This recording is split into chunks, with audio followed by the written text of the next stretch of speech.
Today we have with us the chairman of Slashcom and the managing director of Alliance. And to know more about who this individual is, let's take a look at the character profile. Ashique M. Ali is the managing director of Alliance and the chairman of Slashcom.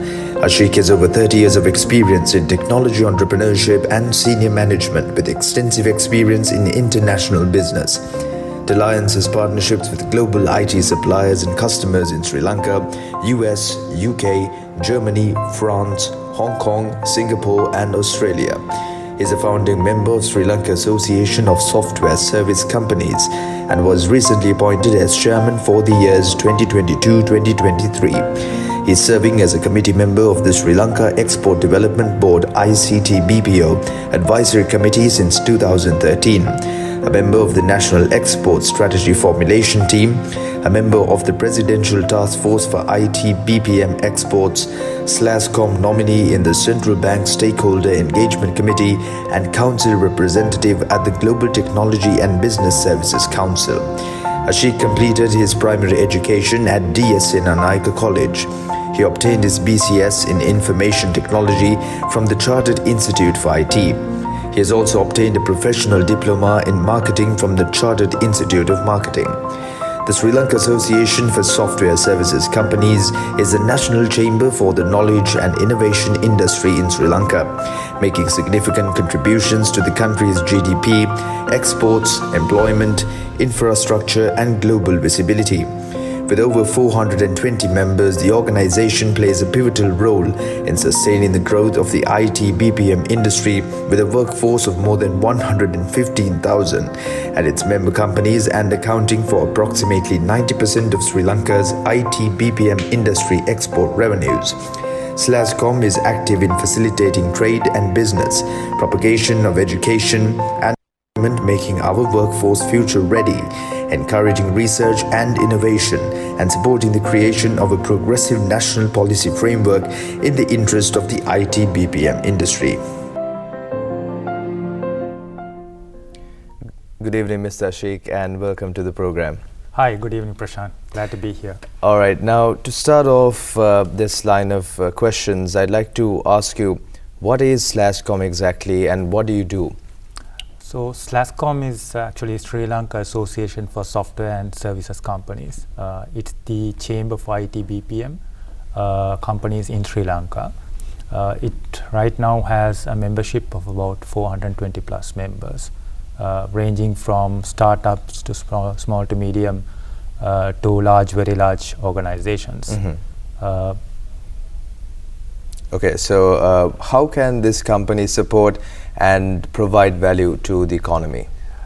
The companies per se, they offer IT products, software products, as well as services, mostly to the global clientele. All right. And what it does is it brings in foreign exchange to the country. The companies also are offering, the services companies are in both attracting foreign direct investment. Those are multinational companies setting up in Sri Lanka to do their development and innovation here. And we also have Sri Lankan exporters sending out products or services. So this creates a lot of employment generation, technology transfer, global best practices to come into Sri Lanka to elevate the industry. All right, and I'm aware that you support existing IT companies, is it? And how does that work? Both. We support existing IT companies as well as inspire new IT companies, startups to come into fruition. So we have 5 key impact areas. These are primary. This thing is about capacity, talent supply. This is where a lot of focus, because that's the raw material of the industry. So we work with universities here, education providers, even primary education, to provide aspiration, career awareness, training, interventions to make sure that university graduates get the right skills to join the industry. So that's on the talent side. We also have a market access and investment, which basically brings in, one, we pitch to foreign companies who are interested in setting up in Sri Lanka. Okay. As industry, we pitch what Sri Lanka's value proposition is, why they will find it attractive to set up in Sri Lanka. And the other side is the Sri Lankan exporters. They are seeking foreign markets to expand into. So we give them market insights, the mechanisms to enter those markets, soft landing support, but we don't work alone. We work with other state institutions and other partner organizations to make all this happen. The third area is startup and entrepreneurship. This is where we encourage new ideas, new companies to form, so that this is a very fast moving industry, and we need new ideas and disruptive ideas to come. So a lot of mentorship, a lot of startup support, channeling funding, startup funding into the system. So those kind of impact areas that we give. The fourth component is what is coming out recently is about sustainability. We call it ESG, environment, social and governance. This is a very big aspect of doing business, especially in Western economies. This is now almost becoming a compliance requirement. And it's a good practice for both the environment as well as for the people. So there's a new focus area that's coming about, and we are encouraging our companies to adopt standards, best practices, to become more greener, to have more sustainable practices. And it so happens, I will speak a little bit more about in the current context of how those things are rapidly getting adopted. And the fifth part, which encompasses all of this, is the policy, which is our where we advocate to the government and the policy makers what it is required for our companies to thrive, as well as to attract foreign direct investment and foreign companies to come and set up in Sri Lanka. All right, now you mentioned sustainability. Now this is a big factor that a lot of companies are looking into right now. And how much do you think the IT industry is doing to contribute to this and actually transforming their activities to promote a more sustainable line of activity? If you see, technology itself is a good contributor towards bringing efficiencies and what can I say, a smaller footprint in our carbon emissions. Having said that, because of the explosion of growth in the technology sector, it also has the other side of effect, where very large data centers operate in the world, etc., which require a lot of energy.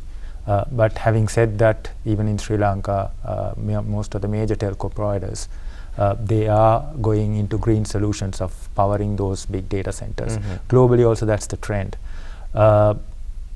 Just to dwell a little bit more into this, especially in the green and sustainability, we all know what we have gone through in the recent past, a shortage of fuel which led to energy crisis, etc.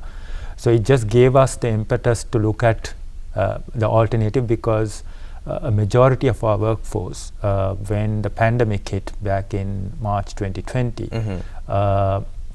had to shift to work from home. Actually, our industry, almost 80% of our workforce works from home. So in the current situation, when there are long power cuts, etc., which started happening, we needed to keep our productivity up. And this was something that led to we thinking out of the box. How do we manage this? So we come up with a few things. We've promoting solar off-grid solutions to most of our employees as well as companies. We've worked with financial institutions to provide what can I say, a green loan kind of scheme at very attractive interest rates, just to encourage them to adopt this. So this measure will now be a contribution to the nation's expenditure in fuel by reducing the dependency on the national grid. We are also looking at sustainable modes of transportation for our employees to get to office, looking at shared transport, looking at electric bikes and things like that, and bike to work concepts. Some of our companies are retrofitting their offices with shower cubicles, etc. So there is an industry-wide push to go as much as possible into sustainable practices, and perhaps come out as a green IT destination, position Sri Lanka as one of them. All right. Now, we are hearing that the IT industry and the software industry is growing rapidly, and a lot of companies are paying a lot of money for software engineers and developers. How much do you think the IT industry has been growing in the recent years, and how much do you think it will grow in the near future?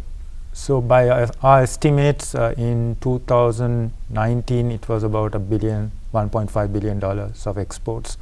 2020 we estimate it to be 1.7 billion. Why we say estimate is a lot of our deliveries happen over the internet.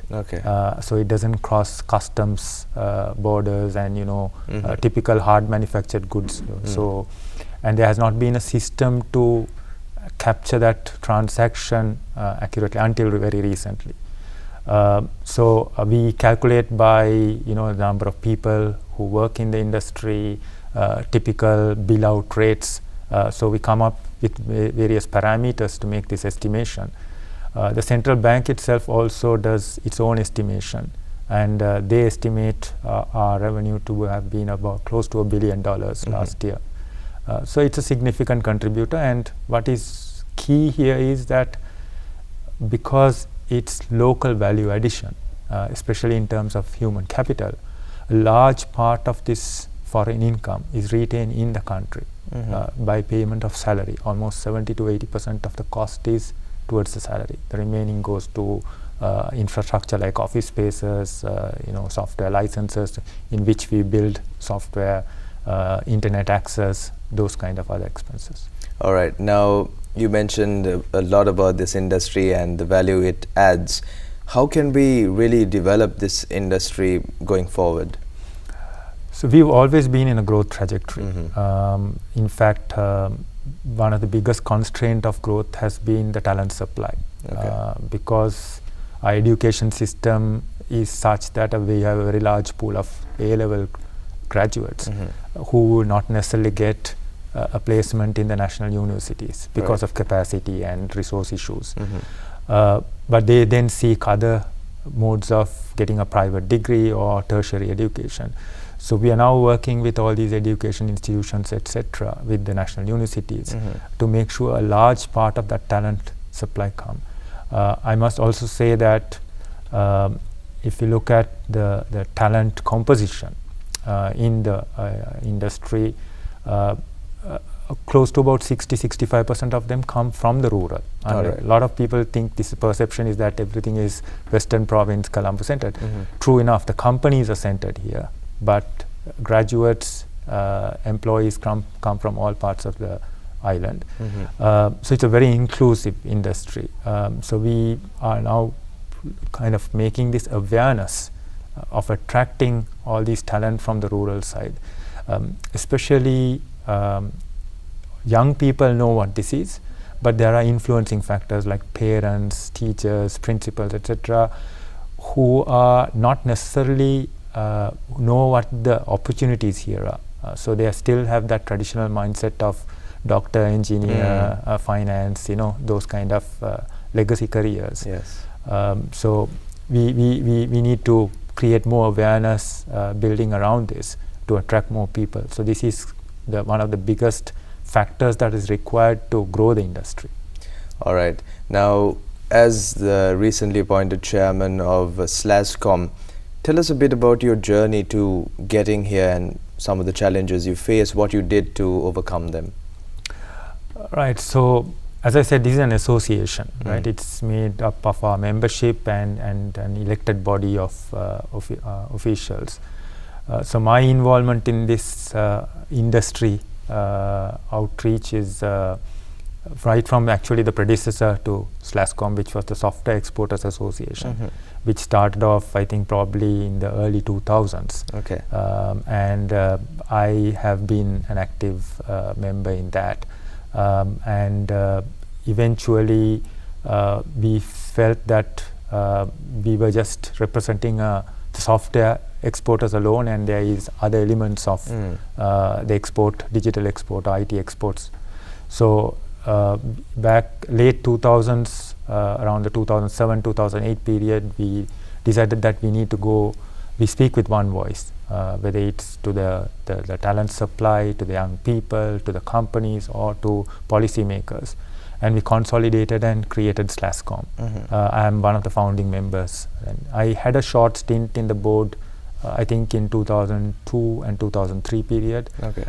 So Slashcom is very, very democratic. In that sense, there's a very properly structured process to elect officials, and there are limited terms. Nobody can stay on those positions beyond their terms. Okay. So we have a 1/3 rotation policy, both on our general council as well as on the board. So once you come into a leadership, you need to make sure that there is some continuity. You can't be resetting an association or industry's goals and as well as the programs on a year-by-year basis based on who the chairperson is elected. So keeping that in mind, we have a 5-member office bearers which comes out of the board, and they have a slightly longer tenure. So they occupy going through the 3-4 positions there, and finally they get elected as chairman or chairperson. All right. And once a 1-year term is over, that person then becomes a past chairman. So I have 2 vice chairs already, who have been with us for the last 2 years. So they're very much involved in the association. Right? So it's very collective decision. It's not a one person's personality or program agenda that drives the association. Okay, so you have a set of values, and just because the chairperson changes every year, that doesn't change at all. All right. But I'd also like to know, as the current chairperson or the chairman, what are your future plans for the company?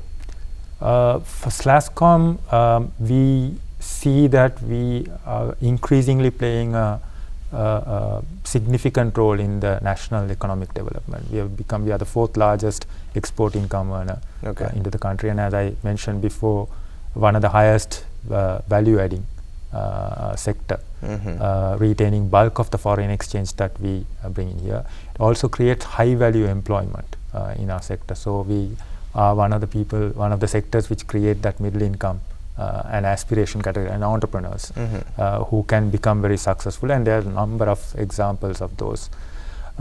So the plans are to rapidly escalate, because globally as well, this is an industry which is going through massive growth, right? Every economic cycle, whether it's a growth or a decline cycle, digitization, IT gets affected very little, because efficiencies growth is fueled by IT transformation. So it's always been a growth curve, and we need to, as Sri Lanka, we need to capture those opportunities. We are not alone. There are other countries who are also focusing on this. India is a huge player, and there are other emerging economies which are taking this, because for the young population, this is a very aspirational career to become middle income or high income earners. So big plans are on talent. How do we really accelerate this at a multiplier level, so that we can address that growth opportunity that we have. That's one very big piece of work that we want to do. The other is that we want to, because of some of the negative publicity that Sri Lanka has got over the last few months, we need to change that perception. So a lot on the positive messaging, both externally as well as internally. Externally, to tell the world that despite all the challenges, this has been one of the most resilient industries. We have never lost a day's work. We have never failed in our delivery commitments to our global clients and investors. So we need to put out that positive messaging, and demand has not declined. So we also need to inspire and assure our young people that the opportunities are here in Sri Lanka, because we have also seen with all that negativity, there is a slight increase in the brain drain. A lot of skill migration is going on, especially in our sector in the mid-tier, which could cause problems for us, which is causing problems for our member companies. So we need to have that kind of messaging and other programs and mechanisms to retain the talent here, to grow the industry. And the third piece I would focus on is the sustainability part. That is now going to become a headline item, and Sri Lanka never waste a crisis as an opportunity, right? So use this as to actually accelerate the adoption of sustainable technology, sustainable energy sources, practices, etc., to make sure that this industry is now seen as probably as a role model to become a more green industry. All right. Now we've come to the end of this discussion, but before we wind up, I'd like to ask you, as you have a lot of experience, what is your advice for the young entrepreneurs and the young businessmen listening out there? My advice would be that one thing is around the sustainability. There's a lot of focus for solutions to come out to address global problems, right? And a lot of it is aligned to the UN SDG goals. So there's huge opportunity there for Sri Lankan entrepreneurs to come up with solutions and be seen as innovators. So that's one very big area. The other area I would think is that there is a lot of spotlight on fast-growing regions of the global economy, right? And so we are in South Asia, right next to some very high population, high growth countries. And Sri Lanka could play a very, very important role addressing those markets. So we should look at a lot of partnerships. Our businesses as well as entrepreneurs should look at a lot of partnerships, how to leverage that huge market to our advantage of attracting partnerships into Sri Lanka to address that. So think beyond Sri Lankan shores to grow the business. All right. Thank you so much. That was Mr. Ashique Ali, the chairman of Slashcom and the managing director of Alliance. Thank you so much for being with us this evening. Thank you very much for inviting. It was a pleasure. All right. And that winds up today's episode of Business Today. Do join us next week as well. Till then, have a good night. I close to about 5 years.